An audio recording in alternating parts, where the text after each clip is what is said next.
आइए फ्रेंड्स, आज बात करते हैं। एक हमारा एसी 3 फेस का इंडक्शन मोटर है 10 किलोवाट का। उसका आज हम निकालते हैं। उसका मोटर का करंट कैलकुलेशन 3 टाइप से होता है: full load current, no load current and starting current. ठीक है, तो हमेशा फुल लोड करंट का एक फॉर्मूला होता है। फुल लोड करंट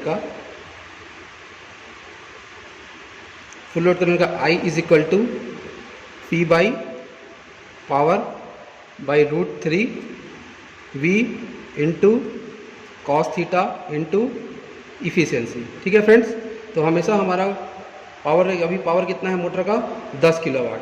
तो हमें इसको वाट में कन्वर्ट करने के सबसे पहले वाट में कन्वर्ट करना है। 10 किलोवाट इंटू हो जाएगा आपका 10,000। जैसा कि हम जानते हैं कि HP टू किलोवाट क्या कितना होता है, किलोवाट टू HP। ठीक है, तो HP टू किलोवाट कन्वर्ट के जैसे हमारा मान लीजिए 1 HP का मोटर है, तो उसको हम किलोवाट में कन्वर्ट करना है तो 0.745 से कर देंगे तो हमारा किलोवाट आ जाएगा।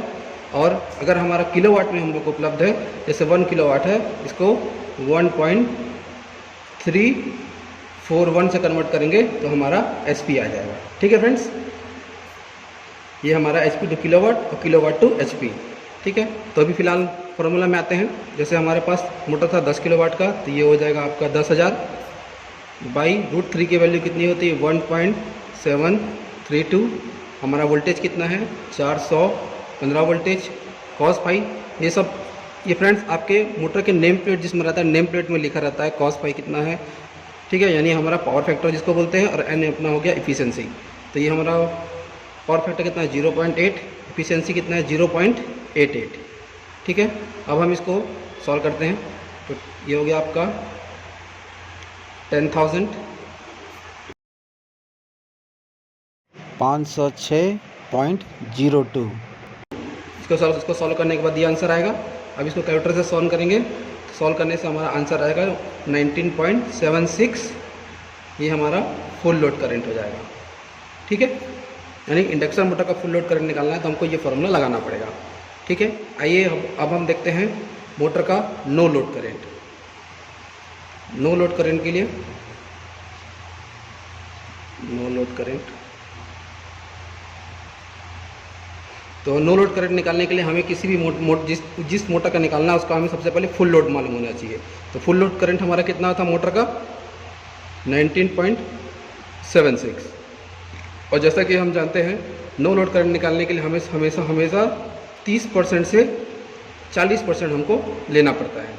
ठीक है, तो 30 से 40% लेते हैं तो मान लीजिए तो इसका आंसर होगा 19.76। 30 से मान लीजिए हम लोग 40% लेते हैं, 40% यानी सॉल्व करेंगे तो 0.4 आएगा। तो इसका आंसर कैलकुलेटर में सॉल्व करेंगे तो 7.9 एम्पेयर। ये हमारा हो जाएगा नो लोड करेंट। ठीक है, अब देखते हैं तीसरा पॉइंट हमारा क्या था, स्टार्टिंग करेंट।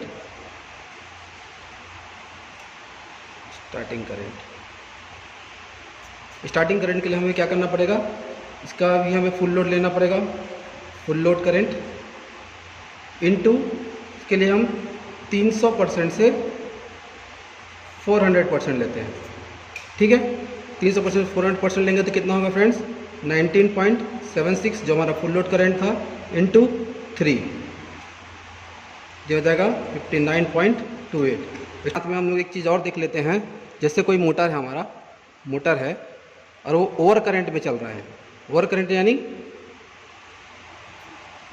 यानी क्या हो रहा है हमारा, जैसे हम 10 किलोवाट का मोटर था तो उसका फुल लोड करंट कितना था 19.76। ठीक है, 19.76 था और ये इससे ज़्यादा करंट ले रहा है मोटर।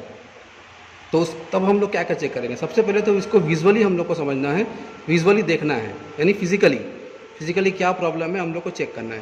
फिजिकली चेक सबसे पहले उसका तो आप बेरिंग देखेंगे। बेरिंग कैसे देखेंगे, बेरिंग देखने के लिए उसका साउंड चेक करेंगे। कोई साउंड तो नहीं आ रहा है बेरिंग में। साउंड ज़्यादा आने से मोटर क्या होगा, लोड ज़्यादा लेगा, ज़्यादा चलेगा, इसके लिए ज़्यादा करंट कैरी करेगा। तो सबसे पहले बेरिंग चेक करें। दूसरा, मोटर में कोई वाइब्रेशन तो नहीं है, वाइब्रेशन चेक करेंगे। ठीक है, तीसरा, मोटर में कूलिंग प्रॉब्लम तो नहीं है। कूलिंग प्रॉब्लम कहाँ से होगा, जैसे फैन आपका रन नहीं कर रहा है या कवर प्रॉपर नहीं लगा हुआ है तो भी दिक्कत हो सकता है। जैसे कोई मोटर है, कई मोटरों में बेल्ट लगे रहते हैं तो बेल्ट चेक करेंगे, बेल्ट लूज तो नहीं है।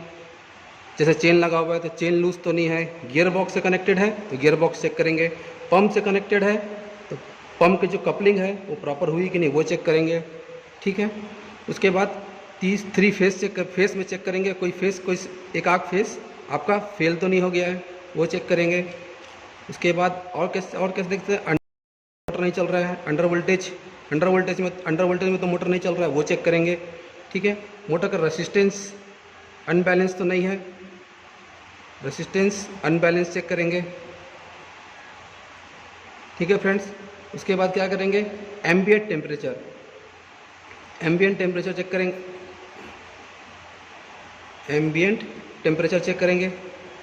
एम्बिएंट कैसे करेंगे, एम्बिएंट टेम्परेचर क्या होता है फ्रेंड्स, एम्बिएंट टेम्परेचर मतलब ये आपके वेदर पे डिपेंड करता है। वेदर जैसे गर्मियों का सीज़न है, गर्मियों के सीज़न में क्या है, जो आपका रूम टेम्परेचर जो है, देखिएगा मोटर के नेम प्लेट रहता है उसमें लिखा रहता है टेम्परेचर कितने में होना चाहिए, ठीक है। उससे आप मैच करेंगे कि आपका कहीं टेम्परेचर, रूम का टेम्परेचर ज़्यादा होने के कारण आपका मोटर गर्म तो नहीं हो रहा है, ठीक है। उसके बाद क्या चेक करेंगे, अनप्रॉपर कनेक्शन मतलब क्या होगा, अनप्रॉपर कनेक्शन मतलब आपका जो स्टार टू डेल्टा चेक करें, star to delta connection proper है कि नहीं वो चेक करेंगे। अब स्टार टू डेल्टा अब सबको पता है, ठीक है। उसके बाद क्या चेक करेंगे, फ्रेक्वेंसी चेक करेंगे, फ्रेक्वेंसी प्रॉब्लम वैसे फ्रेंड्स एसी करंट में कभी नहीं होता है, मैक्सिमम डीसी करंट यानी हमारा कोई डीजी चल रहा है तो डीजी में ज़्यादातर ये प्रॉब्लम देखा गया है, यानी डीजी में चलने से फ्रेक्वेंसी में हमेशा मैक्सिमम प्रॉब्लम्स आते रहते हैं, ठीक है फ्रेंड्स। Thank you.